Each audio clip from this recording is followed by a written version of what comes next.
Salam Pancasila. Salam Pancasila juga.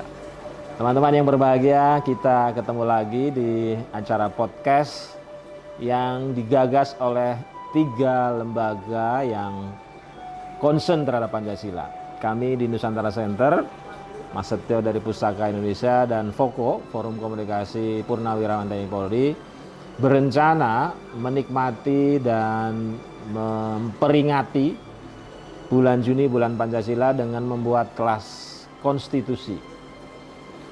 Sebelum acara kelas konstitusi, kita membuat podcast yang berhubungan dengan tema-tema tersebut. Jika pada pertemuan sebelumnya, temanya adalah soal spiritualism, soal bertuhanan, soal-soal yang berhubungan dengan nilai-nilai, soal-soal yang berhubungan dengan saripati, hari ini kita akan melanjutkan pada tema kebermanusiaan atau berperi kemanusiaan. Kita tahu sila yang kedua yaitu kemanusiaan yang adil dan beradab. Hari ini kita telah kedatangan tamu sekaligus guru kita semua, Mas Setio Hadjar Dewanto. Selamat datang, Mas. Ya, makasih Mas Yudi. Terima kasih sebelumnya ya. Kita akan melanjutkan diskusi-diskusi yang moga-moga menarik dan menjadi inspirasi bagi banyak kawan di sini, di Jakarta, Depok maupun di berbagai daerah sebagaimana yang sudah kita kerjakan bersama. Mas Setio, hari ini kita sering mendengar proses-proses dehumanisasi. Tiba-tiba ibu membuang anak. Mungkin dulu pernah, tapi kita tidak mendengar karena nggak ada media. Tiba-tiba orang walaupun dia kiai, walaupun dia pastor, walaupun dia biku, ditangkap KPK karena korupsi. Korupsi kan dehumanisasi itu. Saya ingin tanya ini, apa sebabnya mereka hidup di negara Pancasila, tapi kok secara kemanusiaan itu justru menghancurkan nilai-nilai kemanusiaan? Saya berangkat dari pengalaman pribadi dulu ya Mas Yudi. Oke. Penghayatan saya akan Pancasila ini kan ada beberapa fase dan tahapan ya. Dulu fase dogmatik kan. Saya ngerti nggak ngerti dipaksa untuk meyakini Pancasila sebagai sesuatu yang luhur untuk semua warga negara Indonesia. Ya. Fase berikutnya ketika saya sudah mulai bisa bernalar lebih kritis, saya mempertanyakan tapi kemudian juga mengakui bahwa Pancasila ini bagus kan. Dan dia kemudian masuk ke dalam kerangka kognitif saya. Nah, tetapi dia tidak betul-betul bisa terimplementasikan dalam pikiran, kata-kata, dan tindakan sekaligus. Oke. Di pikiran saya ngaku Ya. kemanusiaan, ketuhanan, seterusnya itu mestinya jadi idealitas dalam kehidupan saya. Tapi pada prakteknya saya ada di fase bertentangan dengan apa yang saya anggap baik. Ya, jadi kalau bahasa spiritualnya ada fase di mana saya kalah oleh ego saya. Itu Mas Yudi. Nah, kemudian di fase berikut ketika saya betul-betul menghayati spiritualitas dan melihat Pancasila sebagai jalan spiritual, mulailah saya melihat sebuah titik terang. Ada kesatuan antara apa yang saya pikirkan, yang saya itu betul-betul mantap yakini benar, dengan keseharian saya. Ada integritas. Jadi di masa-masa sekarang Mas Yudi, saya menghayati Pancasila itu betul-betul sebagai landasan untuk segenap gerak pikir, kata-kata, dan tindakan saya. Termasuk dalam perkara kemanusiaan. Jadi secara praktis saat ini, apa yang saya lakukan, iya itu persis sama dengan apa yang kemudian terkandung dalam sila kedua, kemanusiaan yang adil dan beradab. Ya. Bagaimana di dalam diri saya itu selalu muncul sikap memuliakan orang lain tanpa diskriminasi. Bagaimana saya selalu terdorong untuk bersikap adil bahkan kepada musuh saya, kepada orang yang menganggap saya musuh. Bagaimana saya menegakkan sebuah prinsip-prinsip agung humanisme yang universal. Nah, pertanyaannya, apa bedanya masa lalu ya dengan saat ini? Ya. Jadi pendekatan dogmatik dan pendekatan nasional kognitif itu tidak bisa betul-betul menggerakkan diri kita untuk hidup secara ideal. Ya. Nah, begitu saya masuk ke dalam apa yang saya sebut sebagai jalan hening cipta, menyalakan api Pancasila dalam diri saya menyadari ketuhanan yang sesungguhnya. Pada saat yang sama maka saya menumbuhkan kemanusiaan yang adil dan beradab. Mekanismenya bagaimana Mas Yudi? Nah ini yang mau saya share pada teman-teman semua, karena sebetulnya kunci pentingnya ada di sini. Ya. Jadi lewat proses hening cipta itu, ya, di mana kita prakteknya hanya betul-betul menyadari aliran nafas kita yang natural, bersyukur di setiap nafas kita. Itu membawa kita untuk masuk kepada sumber kasih murni, sumber kewelas asihan di dalam diri kita. Oke. Ya, itu membuat secara praktis pikiran terhubung dengan apa yang disebut sebagai rasa ketuhanan di dalam diri, rasa kemanusiaan yang paling dalam di dalam diri. Ya, sehingga gerak pikir kita itu nanti memang dituntun oleh sesuatu yang muncul dari relung hati itu, oleh kasih murni itu. Atau kalau dibalik, kasih murni itu ini mengejawantah menjadi sebuah pola pikir, kata-kata dan tindakan yang serba harmoni. Sehingga secara naturalnya saat ini saya tidak bisa untuk melakukan orang lain dengan tidak adil.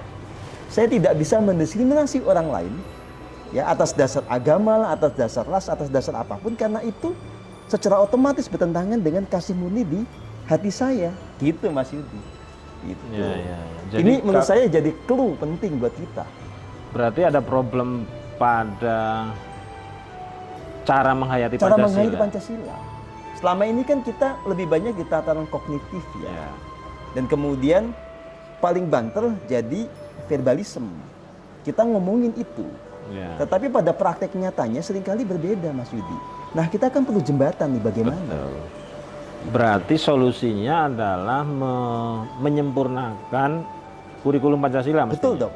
Menyempurnakan metodologi pendidikan tentang Pancasila. Ya. Supaya Pancasila ini ya bahasa manusiawinya mendarah daging, terhayati dalam setiap gerak pikir, kata-kata dan tindakan. Ya. Menarik tuh, Pancasila harus menjadi darah daging kita. Oh iya. Pancasila harus menjadi napas kita berarti Napas ya. kita. Kalau itu bisa disinergikan ke sekolah-sekolah umum, seberapa persen kita yakin bahwa kemanusiaan akan menjadi kegiatan sehari-hari?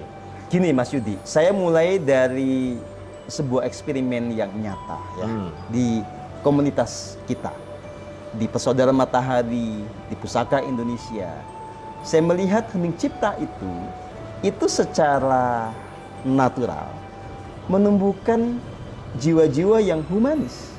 Jadi di komunitas kita itu sudah tidak ada lagi isu-isu sektarian. Ya, dan secara umum semakin orang itu tekun dalam hening cipta dengan cara yang tepat, itu kasih murninya, kewelas asihannya, semangat humanisnya juga makin tinggi. Nah, jadi kalau ini kemudian ditangkap metodologinya seperti apa, diterapkan di dalam pendidikan formal, ya, kemudian ya ini kita sebut sebagai tradisi hening cipta, kita hidupkan kembali di banyak sekolah, ini akan mengubah banyak hal. Ya, karena eksperimentasinya ternyata berhasil ya. Eksperimentasi saya berhasil ya. Ya, kita bisa pakai imajinasi dulu Mas Yudi. Mas Yudi bayangkan ya, kalau di setiap sekolah kita, anak-anak itu setiap hari ya, betul-betul merasakan setiap tarikan dan hembusan nafas. Mendengarkan lagu-lagu kebangsaan, di dalam hatinya dia memberkati semua saudara dia, apapun sukunya, apapun agamanya. Mereka semua diajak untuk memberkati, mendoakan bangsa ini, apa yang akan terjadi? Ya, pasti luar biasa kan? Luar biasa. Gitu. Sebetulnya ini bukan hal yang terlalu sulit gitu ya. Hal yang simpel, asal kita bisa bersepakat. Gitu. Memang begini Mas Setio, saya kira arus deras ilmu pengetahuan dan sains barat itu mencerabut seluruh diskursus spiritual dalam diri kita. Iya, karena kan pendekatan sains barat ini yang umum itu kan pendekatan rasional empirik. Ya, sementara sebetulnya cara hidup kita itu kalau saya membahasakannya sebagai cara spiritual science. Sains yang memang dasarnya memang spiritual ya. Spiritual. Kita betul-betul memang menggali pengetahuan tetapi tidak melupakan sesuatu yang paling luhur dalam diri kita.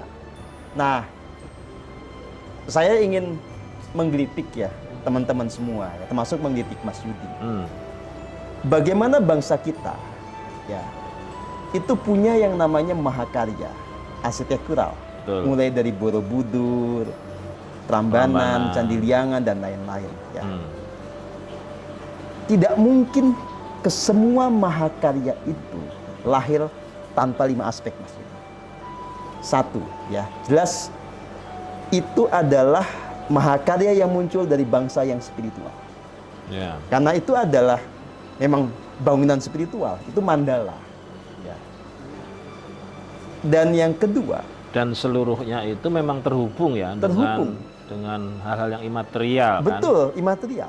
Tidak mungkin lah kita bangun seperti itu tanpa ada wahyu. Tanpa kesadaran ketuhanan tidak mungkin. Tidak Mas. mungkin. Karena memang itu tempat kita menjadi jati diri agar Betul. bertemu dengan Betul, Tuhan. itu adalah sebuah lokus keheningan kan. Ya. Jadi bangsa kita itu pasti bangsa spiritual. Ya, yang menarik kedua, itu. ya, bangsa kita itu pasti bangsa yang punya cita rasa seni tinggi.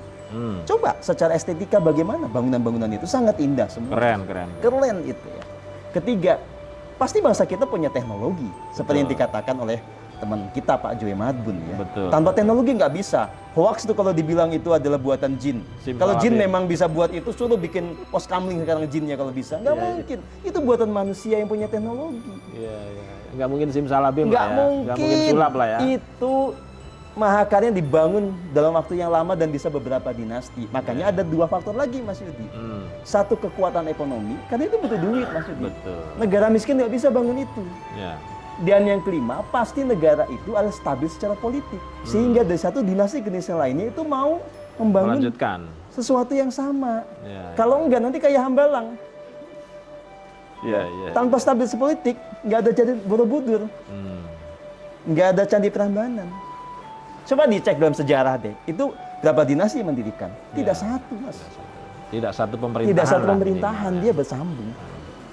Gitu. Ya, jadi sebenarnya kita punya ya potensi, punya masa lalu yang bisa dijadikan pelajaran ya. Betul. Kita mesti kembali kepada kerangka berpikir yang memadukan antara materialisme dengan imaterialisme.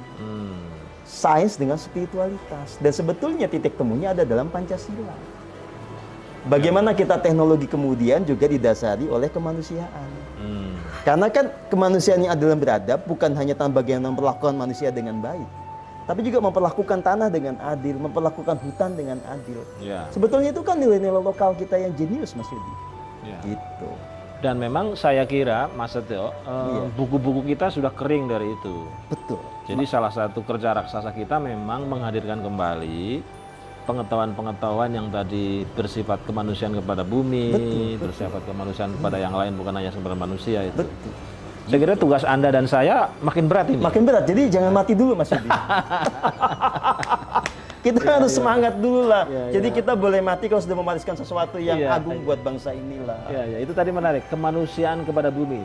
Kalau di lembaga yang Anda pimpin itu praktek-prakteknya seperti apa? Ya, kita mengembangkan yang namanya Sigma Farming. Bagaimana dengan pola ini kita kembali kepada pola pertanian kita yang zaman dulu. Jadi tanah ini bukan kita eksploitasi, tapi kita muliakan karena dia adalah representasi ibu bumi. Jadi sebelum kita bercocok tanam, kita ngomong dengan tanahnya dulu. Minta izin lah ya. Minta izin, terus kita pastikan tanahnya tidak sakit. Kita kasih nutrisi yang sepatutnya, ya. Karena hanya tanah yang sehat kemudian bisa menghasilkan tanaman yang sehat. Jadi prinsip kita itu gini, Mas Yudi, kita memuliakan ibu bumi mensejahterakan kita. Berarti sebenarnya zaman dulu orang tua kita kan sudah ya. Loh ya, makanya kita sebutnya negara kita zaman dulu itu gemah ripah loh jinawi, tata tentang ketara harja. Negara kita negara agraris yang luar biasa, makanya bisa bangun candi, Mas Yudi. Ya. Tanpa kekayaan dari kekuatan agraris kita nggak bisa. Nggak mungkin lah ya. Nggak mungkin. Itu kenapa ilmu pertanian modern jadi tidak pernah ada ucapan terima kasih kepada bumi ya? Ya karena dasarnya keserakahan, bukan lagi kemanusiaan adil dan beradab. Ya. Jadi memperlakukan tanah hanya sebagai sebuah faktor produksi, bukan sebagai sesuatu yang hidup. Kalau dalam tradisi spiritual kita memuliakan tanah, bukan menyembah tanah. Ya. Tapi memang menyadari bahwa hidup kita secara material ini kan datang dari tanah. Makanya kita menyebutnya ibu bumi, ibu pertiwi. Nah, wisdom ini yang hilang, Mas Yudi. Karena kita cara pandangnya dibatasi oleh materialisme. Jadi kemanusiaan kita itu sebenarnya anti materialisme ya?